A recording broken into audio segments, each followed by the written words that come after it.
Wapenzi watazamaji, leo niko mtaani, nimekutana na vijana wengi sana wakieleza juu ya upotevu wa vijana, nikiwa namaanisha mmomonyoko wa maadili ndani ya jamii. Wameeleza mambo mengi sana na namna ya kufanya ili tuweze kuepukana na hili wimbi. Vijana wengi wamekuwa ni wavivu, wanashindwa kufanya kazi, wanaishi kwa kulelewa. Vijana wengi wamekuwa ni wezi, vijana wengi wamekuwa kivuta bangi wakihisi ni kwamba stress zitaisha na kunywa pombe. Sasa hebu twende tuone ili tuone vijana hawa wanazungumza nini juu ya hili. Wapenzi watazamaji, leo katika pitapita zangu nimekutana na mdau mkubwa wa media. Si mwingine ni Yona Mlisho, balozi wa Media Army Tanzania. Nilikuwa na maswali machache natamani kumuuliza.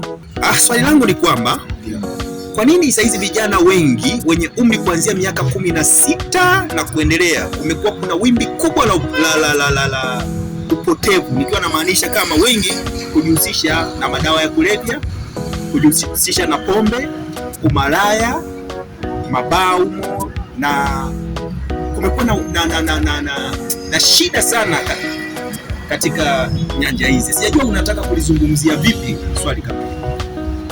Asante sana. Cha kwanza ni maadili yanayotokea kwanza mtaani kwenyewe, aidha wazazi, walezi, si ndio? Na hiyo issue ndio inaweza ikawa inatokea kwa kila kitu, lakini pia tusiseme ugumu wa maisha tunausingizia. Mbona tukitafuta kitu chochote, mtu ukipata 100, 200, 300 mtu unaridhika? Nafikiri ni tamaa tu ambazo zinazokuwa zinawafanya watu wanakuwa sio zinawafanya watu. Sasa hivi ukisikia, hata ukiangalia ni matukio ya ajabu sana yanatokea kila siku, kila wiki, kila mwezi. Hapo huwezi kusema labda ni wazazi, walezi. Ukiangalia ni watumishi wa dini, kila siku wanahubiri sana. Ila tu tukija tukiangalia hapo, kuna kitu kimoja akijakaa sawa. Ni kitu gani? Ni kujielemaza, ni kujilegeza, kutokufanya kazi. Na kutokufanya kazi, yani kutokufanya kazi, yani kikubwa ni utegemezi. Labda nikuulize swali. Yeah. Je, ulikuwa unawaza kifanyike nini kama wewe ulikuwa ni mdau mkubwa sana na unasikika sana kwenye media mbalimbali? Yeah. Ulikuwa unashauri nini kitendeke ili vijana waweze kubadilika au kuwa na maadili au kufanya kazi, wasijihusishe na kujipoteza wenyewe, hasa kwenye masuala ya pombe, madawa ya kulevya, umalaya? Saizi wanasema kuna shangazi, watoto wadogo wanataka kulelewa. Sijajua kama wewe unawaza tuwasaidiaje vijana hawa? Kwanza vijana inatakiwa wawe wana hofu ya Mungu. Ndio, bila hofu ya Mungu hatuwezi kufika popote. Mimi mwenyewe pia ni kijana, lakini nikisema niingie nifanye kitu chochote, kwanza nawaza, je, kitakuwa vipi? Lakini pia tunawaomba watumishi mbalimbali waendelee kupaza sauti zao. Naomba niulize swali kabla hujaendelea. Unahisi ni kweli watumishi hawahubiri katika hili? Kwenye hilo, kwa sasa hivi dini ni mtandao mkubwa sana. Unaweza ukamfuata mtu akakwambia mimi ni dhehebu fulani, huyu ni dhehebu fulani, mimi naamini hiki. Na kuna wengine vijana tena ndo kabisa, ukiwafuata watakwambia mimi sasa hivi nishafurugwa kabisa, yani hata sitamani, yani sio sitamani, nimesahau hata kanisani nimeenda lini, na hata neno la dini yenyewe akisikia, yani anaona ni kama kitu fulani mchekea. Lakini hicho kitu ndo kinachokuweka mtu undani kabisa kwa imani yako. Kwanza kabisa ni ukosefu wa ajira. Ndio. Cha pili, vijana walio wengi hawajitambui nini wanakifanya kwa wakati gani. Kila kitu inatakiwa vijana wengi tutambue kama sisi vijana na unatakiwa kufanya kwa muda gani. Na ukizingatia vijana wengi wanaopotea ni wale ambao waliosoma wakatarajia ajira, wamekaa mtaani wamekosa ajira. unafikiri wataingia kwenye makundi gani? Ndio wale wameingia kwenye bajaji, kesho kutwa wameingia kufanya kazi za kujishughulisha wao kama wao, kutumia knowledge yao walioipata shuleni. Hawataki. Wengi wanasubiri, wamesema tutaajiriwa, kuna ajira zinatoka. Wanashindwa kuitumia ile elimu walioipata kwenda kujitafutia vimiladi na kuwekeza. Yes, nikuulize swali. Unahisi ni kweli wanaopotea ni wale waliosoma tu? Kwa sasa tunakoelekea tulipo ni kundi kubwa. Kila mmoja ukimfuatilia, ukimwangalia ni yule mwenye elimu. Ukiachana na wale darasa la 7 ni wenye elimu za juu. Wengi wamekuwa sio watu wa kujituma, ni wavivu ambao hawataki kufanya kazi wakitegemea kuna ajira. Wanatarajia ajira zitoke wapate ajira serikalini. Ndio. Yes. Unatoa tu ushauri. Unatoa ushauri kwa wale waliokuwa tayari wameshapotea. Sasa wewe unashauri nini? Wameshapotea tayari. Ndio. Hawezi kurudi. Lakini unashauri nini ili tuweze kuwasaidia ili warudi waache hizo bangi? Haiwezekani kwa sasa hivi vijana hawajui kufanya kazi.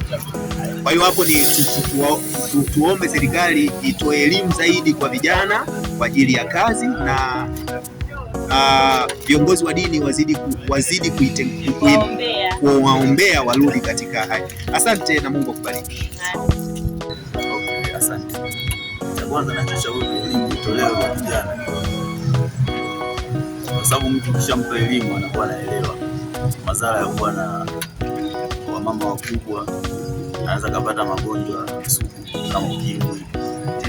Cha pili, vijana wasipoteke, vijana wafanye kazi. Vijana karne hawapendi kufanya kazi, wanapenda kazi laini, wanaelewa tu wapate wanapewa. Basi asante kwa ushirikiano, tunashukuru. Okay, basi najua swali unalifahamu. Sijajua wewe unatoa ushauri vipi kwa watu tayari waliokwisha kupotea katika makundi haya? Mimi ninachoshauri waache makundi, wamrudie Mungu. Maana yake sasa hivi kuna mambo mengi. Vijana tukikaa makundi na mambo ambayo hayaeleweki, tayari tunajiingiza kwenye wizi. Umeona? Haya, mwisho wa siku tunakamatwa, tunachomwa. Sasa haya mambo hayatakiwi. Tunabidi tuwe tuna msimamo, tumkimbilie nani? Mungu. Tukimkimbilia Mungu, basi atatuponya hata kwenye yale mambo ambayo tunayahitaji tutayapata. Sasa tukiwa tunafanya hivyo, mwisho wa siku tunaingia matatani. Umeona? Kwa hiyo inabidi tumkimbilie sana Mungu ili tuwe tuna ile amani. Maana ukimkimbilia Mungu, chochote unachokihitaji utakipata.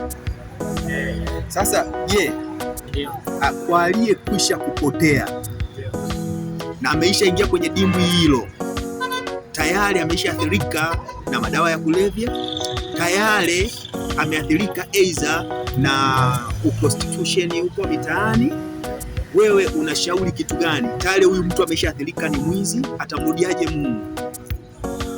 Kwa jinsi unapomshauri, anapokusikiliza, maana najua atakusikiliza kwa umakini. Mwingine atakusikiliza, mwingine hatakusikiliza.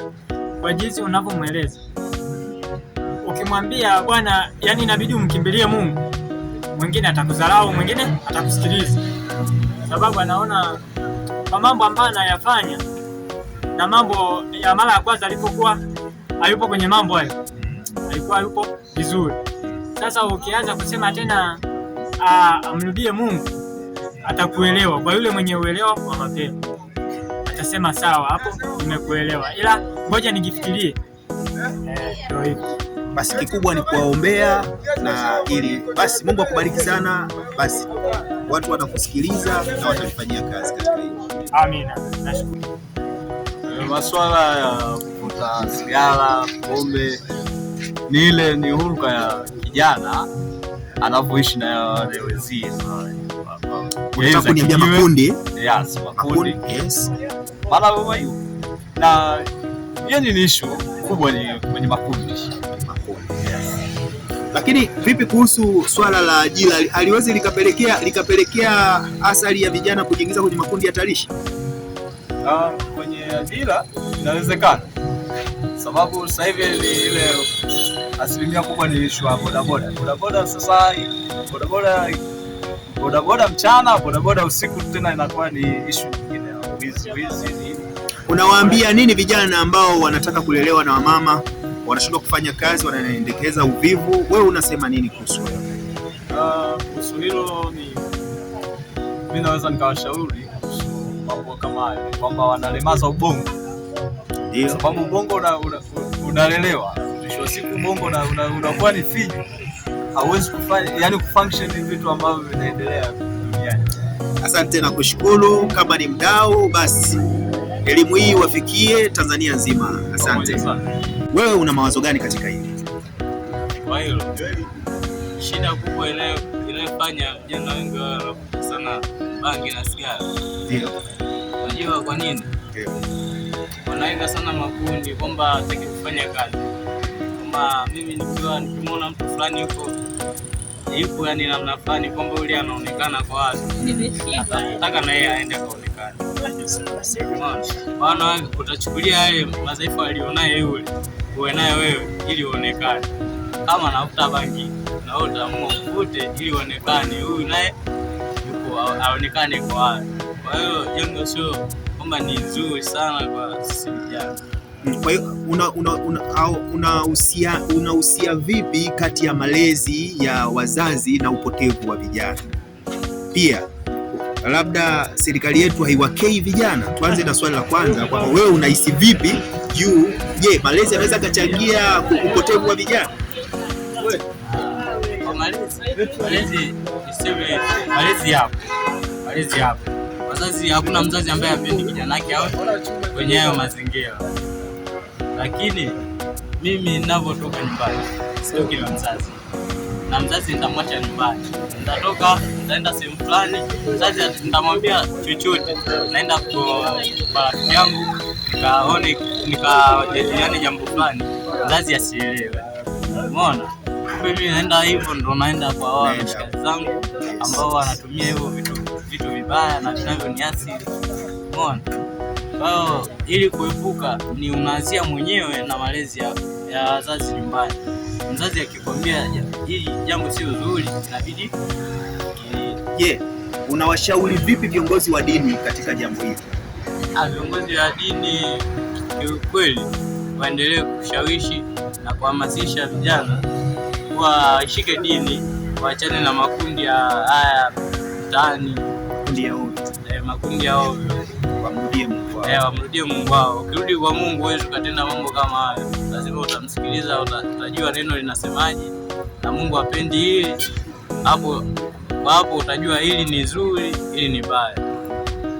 Basi Mungu akubariki sana. Tunashukuru sana kwa kuelimisha jamii. Asante.